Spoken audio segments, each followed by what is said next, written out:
tell the story of glory of Pennsylvania. Drink a highball and be jolly.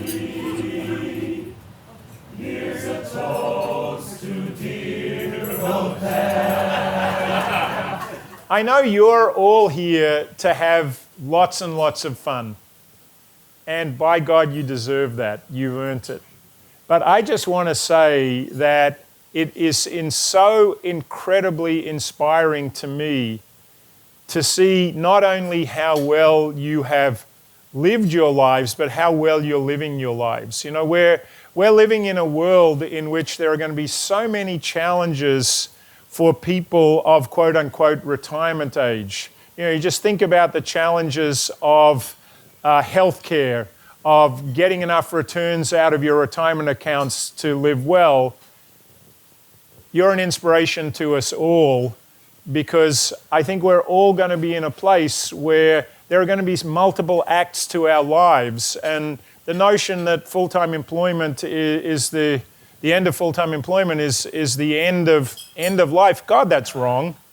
And you show us that. So you're an inspiration. So I want you to have enormous party time on campus, because we're all rooting for you, and I can't wait to join you, I have to say. So again, have a wonderful lunch. It's great to have you back on campus. Now I want to turn to our principal speaker, a man named Tony Gallo, who, it's kind of hard to describe him. I'm kind of stumbling here because he's done so much. Where do you start and where do you finish? Let me just tell you a little bit of a biography here of this gentleman. He's a class of '63, went to William and Mary, then a Wharton graduate of '63, before that to college. Then he entered the Army. He became fluent in 3 languages at that time. Then he went working for a bank, I think it was PNC. After that, he went into education. He taught and had influence at 7 higher education institutions, colleges, universities, 7. Then he went on to be a Capitol Hill driver, a Capitol Hill Historical Preservation and Renovation Company, which is totally different again. Then in the year 2000, he took up interest in drama and journalism, and he has written 24 full-length dramas, right? And I'm told, and I've got to catch up to these dramas, that one of his key messages is be very positive so you can bring about good change, positive change. I mean, there's a theme there. That's a good one. He's a member of the National Press Club. He and I just talked about that. He's been seen on C-SPAN regularly. And get this is what he now does. And has done in the past, but continues in this vein. He's a playwright, he's a lyricist, he's a writer, he's a director, he's a producer, he's a screenwriter, he's a publisher, and he's a theater owner. I mean, I feel kind of shallow here talking about him, but hats off, Mr. Gallo. So I think without further ado, I want to bring him up and see what he has to say for himself. Thank you. Hi, I'm Tony Gallo. With that tremendously wonderful introduction, I really don't need one. But the title of my keynote address, and I thank you profusely for asking me, I am deeply, deeply honored. And when in Washington, D.C., I tell them I'm speaking before the Wharton Graduate Emeritus Society, I hear the same thing all over again. Oh my God. We know that Wharton strikes a bell. It happened to me on Thursday, by the way. My car has a license plate rim around it that says Wharton. And I came out of the car, and this man stopped me, and he said, "Did you go to Wharton?" I said, "Yes." He said, "May I touch you?" I said, "Yes, I love to be touched." And so that is what I'm here to talk about. The Wharton School playwright. My friends and colleagues have all told me the same thing. Please remind these people that you don't have a few missing marbles. The Wharton School playwright. That's like speaking of the Juilliard hedge fund manager. But I have been a playwright, and I had no intentions of going into show business. That was the last thing on my mind. come a certain time and you think what you want to do with the rest of your life, you can do. From what I've spoken, I speak my friend Bob Crawford, my classmate here today, you can continue doing the same thing, you can do something totally different, or you can do nothing. Like my boss, who really had an influence on me, he said, I want to do nothing the rest of my life except get on a boat or a yacht, and this is what he's done, and perfectly happy. I was very much influenced by my very good friend, a name you may no longer recall, but his name is Dr. Herbert Stein. He was President Nixon's chief economist. He was the chair of the Council of Economic Advisors, and he was also chair of my book discussion group. And he says, Tony, we economists have to take our lives and do something totally different with it. His last part of his life was essentially in philosophy and literature. And so here is where I got the idea. And after much introspection, and I'm sharing, I hate to use the term I decided to go into religion. And what is that all about? I was not Mr. Religion until 1979, 40 years ago. I took a purely secular trip to Israel. And in the hills of Samaria, I had a religious experience. And I have read the Bible every day since. And consequently, since the Hebrews write the best tragedy and comedy in that book called the Bible. And believe me, I consider two types of people. Those who say the Bible is the greatest book ever written, and my good friends and colleagues who say it's the best book of fiction ever written. Either one is acceptable to me. And with that, I became a religious playwright, and I took the right road. I took 120 credits of workshops, more courses than for my undergraduate school, and twice as many as Wharton, and decided to go into this full time, not as a hobby. I play bridge, and we do ballroom dancing, and until the last 3 years, extensive travel, but my career is playwriting. Now, Wharton has been with me every step of the way. It was enumerated how many careers I've had. Wharton has been behind it all. I started off as an investment analyst at a little bank in Pittsburgh called the Pittsburgh National Bank, now the great big PNC. And from there, I went into retail banking. There it was Wharton. And as soon as you mentioned Wharton, oh my God. And I always use it like a tool. I presume you've done the same thing. We owe this school a whole lot. And then I worked towards a PhD, didn't get it, and became a federal research economist, again, Wharton. Then I started my own company, Victorian Properties on Capitol Hill, because I'm very much into historic preservation. Again, it's all that good stuff we learned at Wharton. I thought it was the end of it when I became a playwright. And I have gone on to write not 44, but 24 plays, 6 musicals.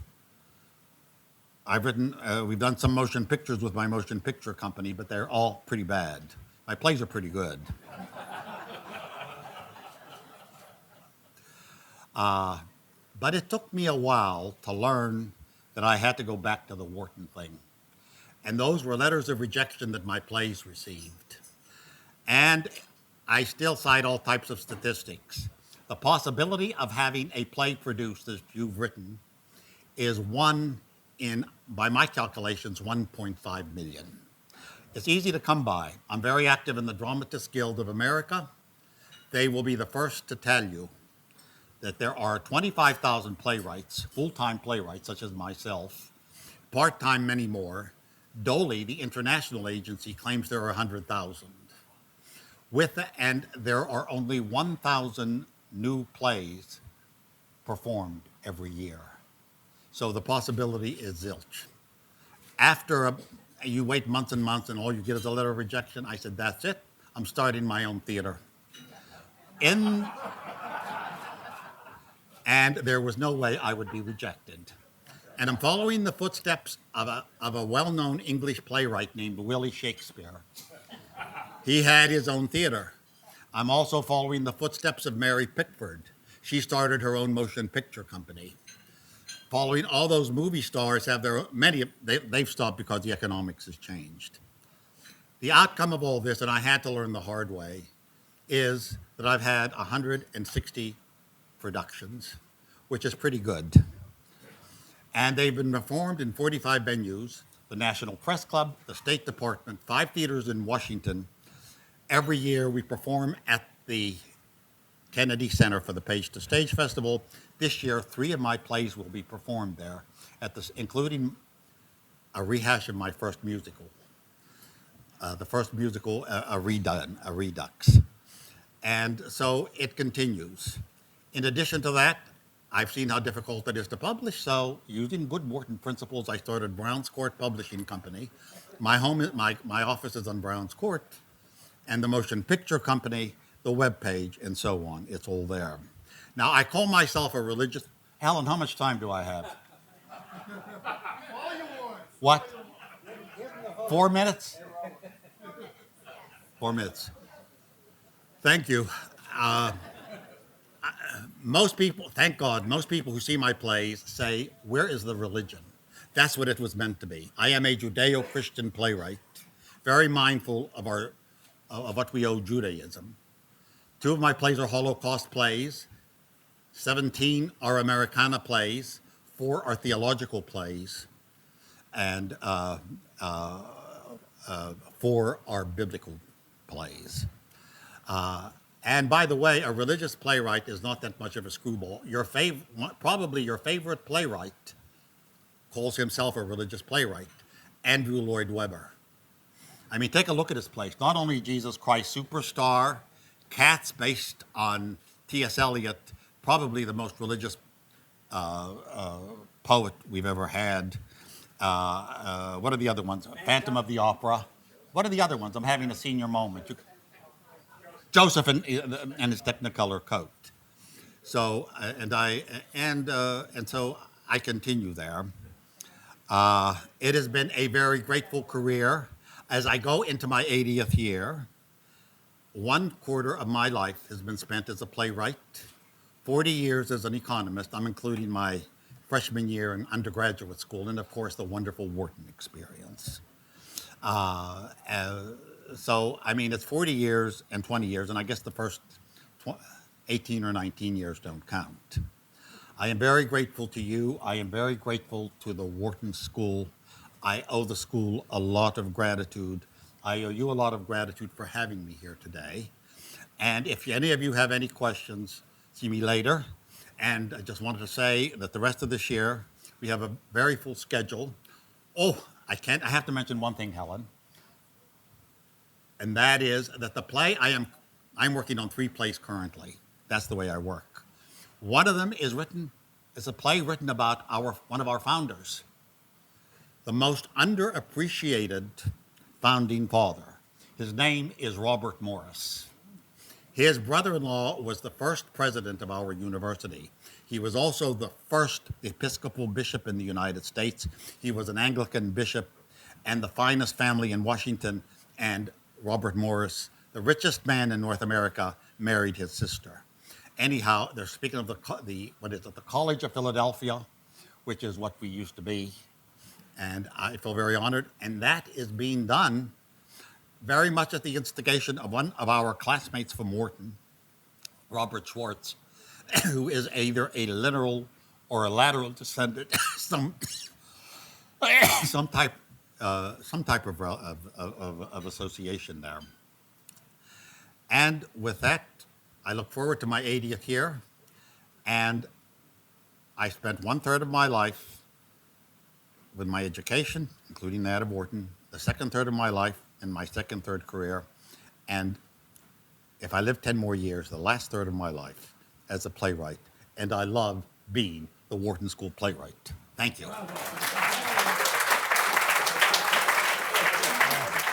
My name is Carl Schaefer, and I have a few notes here to bore you with. I say hello to everybody, and there are not too many of us who were part of the Emeritus Society that were still standing, who were there at the 2010 Luncheon when our longtime chairman, Jack Smith, stood at this podium and introduced the keynote speaker, a guy named Bob Crandall. Anybody ever heard of Bob Crandall? A lot of people, right? Well, all I knew about him, I'd never heard of him, was that he was Wharton graduate, the class of 60, back for his 50th reunion.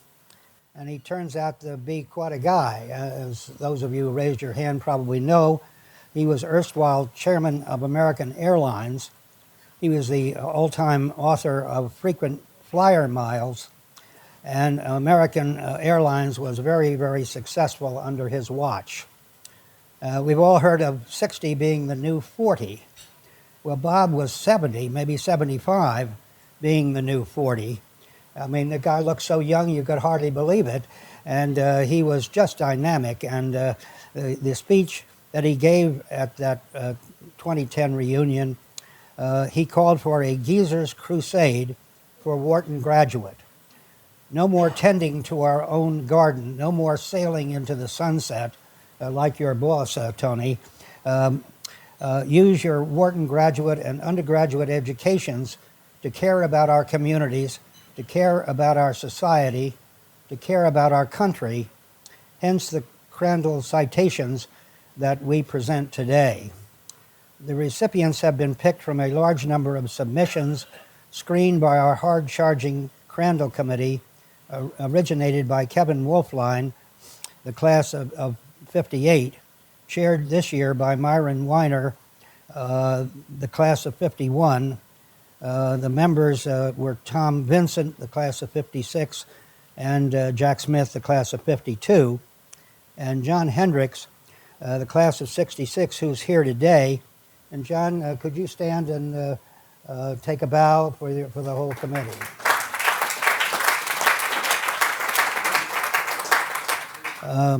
The first citation goes to Richard Tecca, Wharton graduate, the class of 58.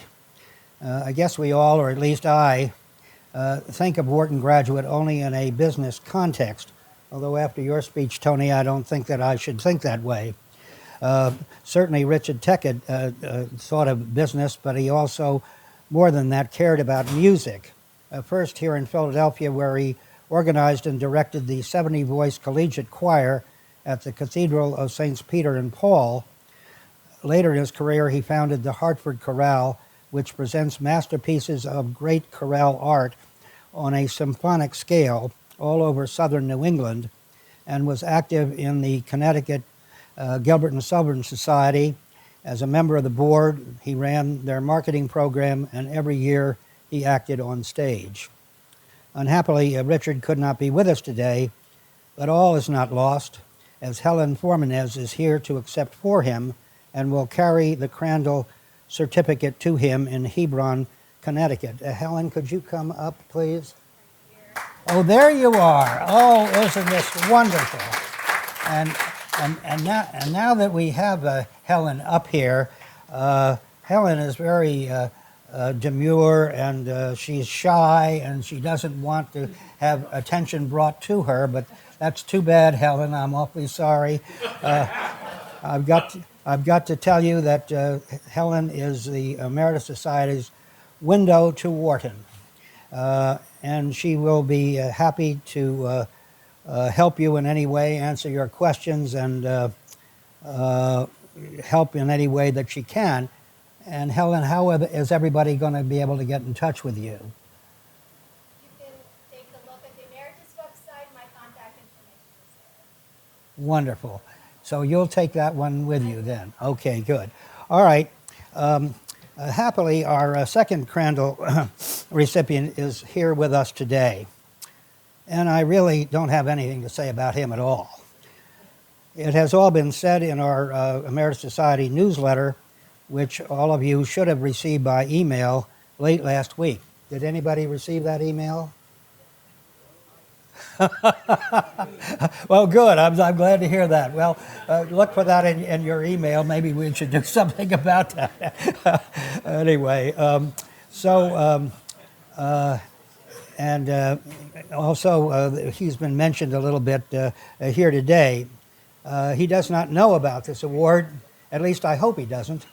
It is meant to be a surprise, and so it gives me great pleasure to present this second Crandall citation to our speaker, Tony Gallo. Tony, could you come up?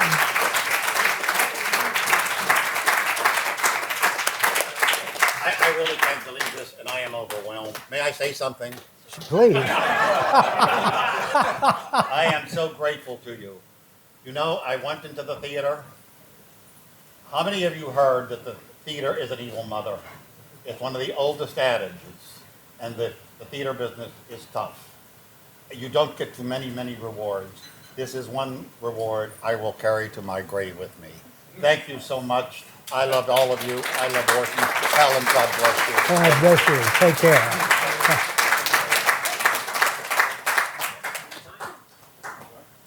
care. Just in the nick of time, Ford.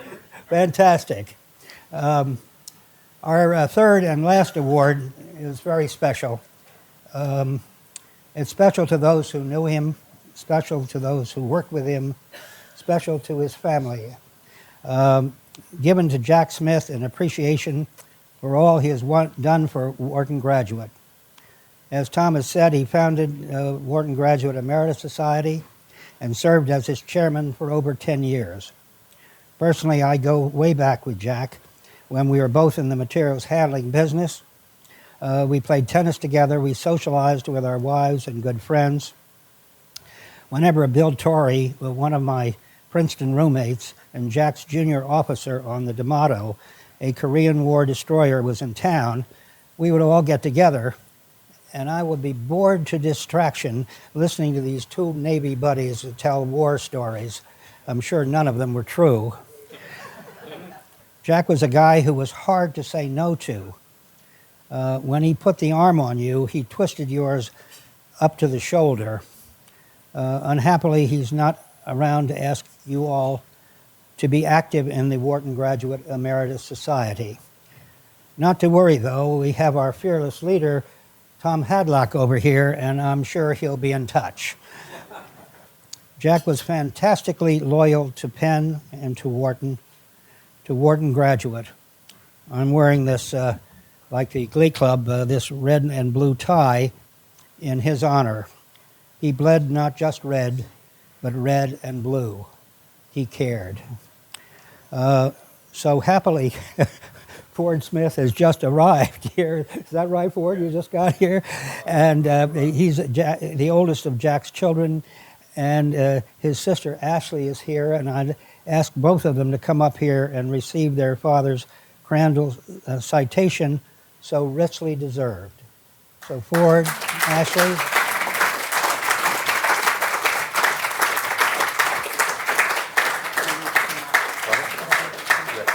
Would you like to say? Would you like to say a few words? Sure. Hi, I'm Ashley. I just want to say my dad, Wharton and Penn, meant so much to my father. From football games as a little kid to all the way through when my son graduated from here 2 years ago and homecoming just this past fall. I have some great photographs of the game and then back up at St. A's, and he loved this place, and as my son loved this place as well, and my husband also as well. It's a great place. The Emeritus Society has done tremendous things, and it's an incredible linkage from what you've done, who you are, and what you can contribute, and what can be contributed back to you as life goes forward. So I hope everybody takes advantage of it. Ford, would you? I'm only going to apologize for being late. I'm not going to try and top those last remarks. Obviously, Penn was exceedingly important to my dad and our family, and it's meant a lot to him for a long, long time, and he did a lot of things at different levels, and he would love to see things continue and go forward. So thanks very much. We appreciate it. Thanks for coming, Ford. Back to you, Mr. Chairman. Just a few parting words, or I guess we're actually going to be early, but don't forget those master classes at 3 o'clock. I want to say for the Emeritus Society, please connect with us via Facebook. My colleague there, Rick, has got us, I think you can hear me, has got us going on that, and it's a good way to communicate. We'll tell you our program. Certainly there's the website as well, but it's important that please stay with us. I want to talk to a few of you after the lunch here to see if I can recruit you, because I think we need you, but we're doing fine anyway, but we want more. So I think that's really big. Carl beat me to it, but Helen is our savior here. She's been great. We really need her. And a second vote of thanks from everybody, really. Thank you, Helen, for everything you do. You made it very special for us, this organization. So have a good day. Think Emeritus Society. Think Wharton. And have a good time.